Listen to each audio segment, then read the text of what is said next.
करेंगे exercise 2.3 question number first. So question number first हमारा क्या है, हमें डिवाइड करना सीखना है। लेकिन अब जो हमारे पास डिवाइड आएंगे वो कैसे आएंगे, अपॉन वाले डिवाइड। देख सकते हो आप नंबर यहाँ पे 5/8/15/16। अभी तक हमने डिवाइड कैसे किए थे, जैसे 64 में 8 का डिवाइड करना, नंबर को नंबर से डिवाइड कर रहे थे। लेकिन यहाँ पर हम सीखेंगे फ्रैक्शन को फ्रैक्शन से कैसे डिवाइड करते हैं। सो सॉल्यूशन लिखना है आपको, और जो बाय लिखना है यहाँ पर क्या लिखोगे, डिवाइड करना है तो डिवाइड का साइन लगाओगे आप। सबसे फर्स्ट स्टेप हमें ये करना है कि आपको डिवाइड बाय की जगह डिवाइड का साइन लगाना है, क्योंकि डिवाइड कर रहे हैं। देखिए जब भी आपके पास फ्रैक्शन आ जाए, अपॉन वाली डिजिट्स आ जाए और डिवाइड करने के लिए बोल दे, तो आप डायरेक्ट डिवाइड नहीं कर सकते हो। क्यों? क्योंकि 15/16 की टेबल किसको याद है, अपॉन वाली टेबल हमने आज तक नहीं पढ़ी है, तो हम डायरेक्ट डिवाइड नहीं कर सकते। सो इस टाइप की डिवाइड हम कैसे करेंगे, तो देखिए जो 5/8 है इसको हमें अपने प्लेस पे रखना है। जो डिवाइड का साइन है यहां पर हम करेंगे मल्टीप्लाई का साइन। यहां पे हमें क्या कर देना है, मल्टीप्लाई का साइन लगा देना है। सो इससे फर्क क्या होगा, जो पीछे की डिजिट है ना वो रेसिप्रोकल हो जाएगी, उल्टी हो जाएगी। उल्टी क्या हो जाएगी, 16/15। जो आपका 15/16 दे रखा है वो क्या हो जाएगा, 16/15। देखिए आप हमेशा स्टेप ध्यान रखना, डिवाइड की जगह मल्टीप्लाई रखोगे तो जो डिवाइड के बाद वाली फ्रैक्शन है वो हो जाएगा आपका रेसिप्रोकल हो जाएगा। 15/16 क्या हो जाएगा, 16/15। अब देखिए जब आप मल्टीप्लाई करने से क्या फायदा होगा, मल्टीप्लाई करने से फायदा होगा कि अब हम मल्टीप्लाई कर सकते हैं। 5 का 16 में मल्टीप्लाई कर सकते हैं, 8 का 15 में कर सकते हैं। डिवाइड में ऐसा नहीं कर सकते थे कि 5 का 15 में डिवाइड, 8 का 16 में, ठीक है, क्योंकि उसमें आपको थोड़ी दिक्कत आ सकती है, इसीलिए हम ऐसा नहीं करते। तो हम हमेशा डिवाइड की जगह मल्टीप्लाई का साइन लगाएंगे और रेसिप्रोकल। जब आप मल्टीप्लाई करो तो डायरेक्टली मल्टीप्लाई मत करो। क्यों? क्योंकि आपको क्या हो जाएगा, मल्टीप्लाई करने से डिजिट्स बड़ी हो जाएगी थोड़ी। आप कोशिश करो कि ये जो नंबर है इसको अपन यहाँ पर और छोटा कर सके, स्मॉल बना सके। कैसे? तो स्मॉल बनाने के लिए मैं आपको बता दूं कि जैसे 5 है तो ये 8 और 15 दोनों में से किसकी टेबल में आता है, मतलब 5 को हमें कैंसिल करना है। तो 5 की टेबल में 8 आता है क्या, नहीं आता है। 5 की टेबल में 15 आता है क्या, आता है। कितने टाइम्स, 3 टाइम्स। तो मैं कैंसिल करूंगा, 5 की टेबल बोल रहा हूँ कि 5 1 जा 5, 5 की टेबल में 5 कितने टाइम्स आएगा, 1 टाइम्स। 15 कितने टाइम्स आएगा, 5 3 जा 15। ये मैंने बना दिया छोटा, 5 और 15 को डिवाइड कर दिया, तो 5 1 जा 5 1 टाइम्स और 15 3 टाइम्स, ठीक है। तो बचा अपना 1/8/16/3। ये हो गया 5 का। अब 16 3 की टेबल में 16 आता है क्या, नहीं आता है। 8 की टेबल में 16 आता है, आता है। सो 8 1 जा 8, 8 की टेबल में 16 कितने टाइम्स आएगा, 2 टाइम्स। 8 2 जा 16। अब देखो 1 into ऊपर 2 नीचे क्या बचा, 1 1 1/3। अब कोई किसी की टेबल में आता है क्या, 3 की टेबल में 2 नहीं आता, 2 की टेबल में 3। अब कर दो मल्टीप्लाई, 2 का मल्टीप्लाई 1 में तो 2 1 जा 2, और 3 का मल्टीप्लाई 1 में 3 1 जा 3। ये हो गया आपका सिंपल। कितना आंसर बचा आपका, 2/3। इसको बोलते हैं कैंसल या सिंपलेस्ट फॉर्म करके आपको आंसर लेके आना है। अगर यहाँ पर आप मल्टीप्लाई कर देते 16 का मल्टीप्लाई 5 में तो कितना होता 80, और 15 का मल्टीप्लाई 8 में कितना होता 120। अब आप वापस 80/120 को क्या करते हैं, डिवाइड करते हैं, ठीक है। तो फिर भी क्या होता, थोड़ा लेंथी हो जाता है। यहाँ पर आपका डायरेक्ट आंसर है 2/3, ठीक है। नाउ नेक्स्ट क्वेश्चन है, फिर आपका क्वेश्चन नंबर सेकंड है, आपको डिवाइड करना है। कौन सा नंबर का करना है डिवाइड आपको, 5/16 डिवाइड 5/16 डिवाइड 25/32, ठीक है। सो देखो वही स्टेप हमें यूज करनी है वापस। डिवाइड हम नहीं कर सकते हैं डायरेक्ट, सो क्या करूंगा मैं, डिवाइड की जगह मल्टीप्लाई लगा दूंगा।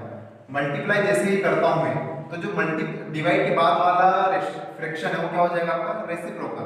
रेसिप्रोकल मतलब उल्टा हो जाएगा, 32 ऊपर आ जाएगा, 25 नीचे आ जाएगा, ठीक है।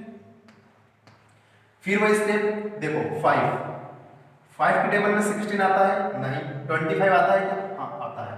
सो 5 की टेबल में 5 तो 1 टाइम्स आता है, लेकिन 25 कितने टाइम्स आता है, 5 टाइम्स। तो ये कैंसिल कर दिया मैंने। ऊपर क्या बचा, 1/16 इंटू 32/5। ना अब देखो 32 5 की टेबल में आता है क्या, नहीं आता है। 16 की टेबल में 32 आता है, तो आपने टेबल याद करी हो, पता होगा 16 1 16, 16 2 कितना होता है 32। सो ऊपर बचा 1/1 इंटू 2/5 और कुछ 5 2 की टेबल में नहीं आता है, 1 कुछ भी नहीं आता है। अब मल्टीप्लाई कर दो, 1 का मल्टीप्लाई 2 में 2 और 1 का मल्टीप्लाई 5 में, तो कितना आया आपका 5, आपका 2/5 आंसर आ गया। ये होगा सिंपलेस्ट फॉर्म बोल के आंसर। तो ऐसे करते हैं डिवाइड। डिवाइड की साइन की जगह हमेशा मल्टीप्लाई लगा देना और वैल्यू को रेसिप्रोकल कर देना। जब आपको क्या हो जाए, फ्रैक्शन में जब डिवाइड आ जाए तो डिवाइड की जगह मल्टीप्लाई का साइन लगा दो ये, और डिवाइड के बाद जो आपको फ्रैक्शन दे रखा है उसको रेसिप्रोकल कर दो और फिर सिंपलेस्ट फॉर्म बना लेते हैं। तो नेक्स्ट है क्वेश्चन नंबर 3 आपको गिवन है। क्वेश्चन नंबर 3 आपको दे रखा है, क्या दे रखा है कि the product of two number is 63। आपको जो दो नंबर दे रखे हैं उनका प्रोडक्ट है 63। अब वो टू नंबर कोई से भी हो सकते हैं, हमें नहीं पता है कि वो नंबर कौन से। 63 बहुत बार मल्टीप्लाई करने में बार बार आता है, जैसे मान लीजिए 9 7 63 होता है।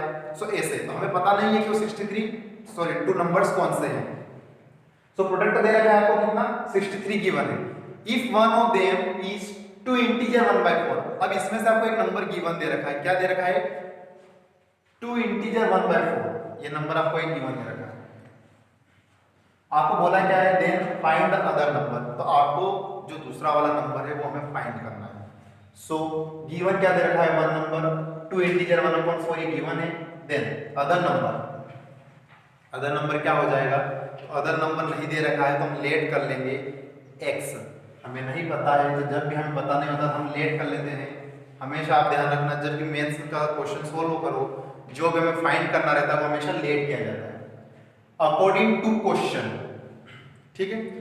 लेकिन जब भी आपको मिक्स्ड फ्रैक्शन दे रखे 2 इंटीजर 1/4 तो पहले इसको चेंज कर लीजिए अच्छे फॉर्म में। तो चेंज करना सिखा देता हूँ क्या होता है। 2 इंटीजर 1/4 कैसे चेंज करोगे, तो 4 का मल्टीप्लाई डिनोमिनेटर का आगे वाले में क्या होता है मल्टीप्लाई, 4 2 ज़ा 8 और न्यूमरेटर क्या होता है उसमें प्लस, 4 2 ज़ा 8 और न्यूमरेटर प्लस। अपॉन में क्या आएगा, तो अपॉन में जो डिजिट है वही आएगी आपकी 4। 8 + 1 9/4 आपका हो गया नंबर।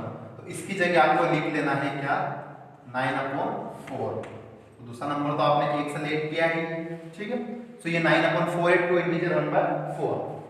चेंज करना सिखा दिया मैंने आपको अकॉर्डिंग टू क्वेश्चन। क्वेश्चन क्या बोलता है कि जो दो नंबर का मल्टीप्लाई है, तो दो नंबर कौन से, फर्स्ट नंबर 9/4, सेकेंड है x, इनका मल्टीप्लाई कितना है आपको 63 गिवन है। देन फाइंड द अदर, मतलब आपको x की वैल्यू क्या करना है फाइंड आउट करना है। सो x की वैल्यू कैसे फाइंड आउट करेंगे, तो x की वैल्यू फाइंड आउट करने के लिए जो x है वो अपने प्लेस में रहने देना है।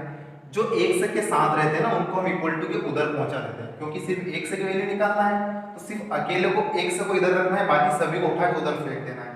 तो 9/4 कौन सा साइन के साथ में, x के साथ मल्टीप्लाई का साइन, देखो 9/4 मल्टीप्लाई। तो आपको हमेशा पता होना चाहिए कि जब इक्वल टू के उधर जाएगा 9/4 तो मल्टीप्लाई का साइन कैसे चेंज हो जाता है डिवाइड का। तो 63 अपने प्लेस पे कोई फर्क नहीं है, डिवाइड, ये डिवाइड का साइन 9/4, ये 9/4। देखिए डिवाइड क्यों लगाया है, क्योंकि मल्टीप्लाई का साइन जब इक्वल टू के उधर जाता है तो डिवाइड बन जाता है। तो ये 9/4 मल्टीप्लाई था तब डिवाइड बन गया है। साइन ऐसा मत करना यहाँ पे पीछे लगाओ तो आप भी पीछे लगा रहे हो, नहीं, साइन यहाँ पे जाने के बाद आगे हो जाएगा, डिवाइड में 9/4, ठीक है। यहाँ पर 9/4 मल्टीप्लाई में भले आगे और पीछे कोई फर्क नहीं पड़ता है, लेकिन इधर डिवाइड में हमेशा आगे ही लगाना है। ऐसा मत कर देना डिवाइड या पीछे, नहीं, साइन हमेशा आगे लगते हैं, ठीक है। यहाँ पे प्लस का है, ये पीछे मल्टीप्लाई का फॉर्म में कोई दिक्कत नहीं है, लेकिन 63 के डिवाइड में जा रहा है तो 63 डिवाइड 9/4। सो अब x की वैल्यू निकालना हमारे लिए बहुत सिंपल हो गया है। देखिए ये तो हमने सोल्व कर रखा है कैसे, 63 डिवाइड की जगह क्या करोगे मल्टीप्लाई का साइन लगाएंगे फिर, और मैंने आपको बोला था जब भी मल्टीप्लाई का साइन लगाओ तो पीछे वाले रेशनल नंबर का फ्रैक्शन का क्या कर देना है रेसिप्रोकल, 9/4 का 4/9। अब यहाँ पे अपन में कुछ भी नहीं था, 1 लगा लीजिए, अपन में कुछ भी नहीं है। अब देखिए 63 और ये 63 ऊपर वाले तो नीचे वाले नंबर देखो, 9 के टेबल में 63 आता है क्या, आता है, 9 1 ज़ा 9, 9 7 ज़ा 63 हो जाएगा, ठीक है। 9 की टेबल में 63 7 टाइम्स आता है, 9 7 ज़ा 63। ये 1 है 4 है 7, तो अब मल्टीप्लाई कर दीजिए ऊपर से नीचे, क्या बचा 7/1 इंटू 4/1, ये आपके बचे ऊपर। अब देखिए कुछ कर नहीं सकते हैं तो आप मल्टीप्लाई कर दीजिए, 7 इंटू ऊपर का मल्टीप्लाई ऊपर, 7 इंटू 4 28 और 1 का 1। सो x की वैल्यू आपकी इतनी आ जाएगी 28/1, मतलब 28। अपॉन में 1 लिखो या मत लिखो कोई फर्क नहीं पड़ता है, इसीलिए मैंने 28 लिखा है।